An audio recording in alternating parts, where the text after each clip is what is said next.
జనవరి 13 శివముక్కోటి.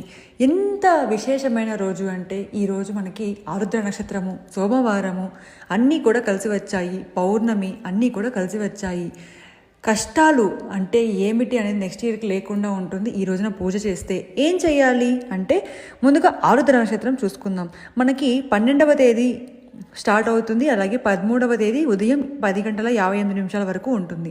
కాబట్టి రాత్రిపూట మనము చుక్కను చూడాలి. మనకు నక్షత్రం దేవుడు కనిపిస్తాడు, ఆ నక్షత్రం కనిపిస్తుంది ఆకాశంలో. ఎప్పుడు చూడాలి అంటే 12వ తేదీ నైట్ చూడాలి. కానీ చేయాల్సిన పూజ మాత్రం ఉదయం చేయాలి. మార్నింగ్ సోమవారం రోజున 13వ తేదీ చేయాలి. మీకు ఏం వీలైతే అది, అభిషేకం వీలైతే అభిషేకము, పూజ వీలైతే పూజ, అష్టోత్తరం వీలైతే అష్టోత్తరం, ఇవేమీ లేదు అంటే ఓం నమ శివాయ అనడం కానీ, శివాలయం వెళ్ళడం కానీ, అక్కడ పూజించుకోవడం కానీ, ఏమి చేసినా కూడా, ముఖ్యంగా అన్నంతో అభిషేకం చేయించడం వల్ల కట్టిక దరిద్రం ఉన్నా కూడా పోతుంది. అలాగే పంచదార, చెరుకు, ఇలా మనకి పుత్రులు కావాలంటే, పిల్లలు కావాలంటే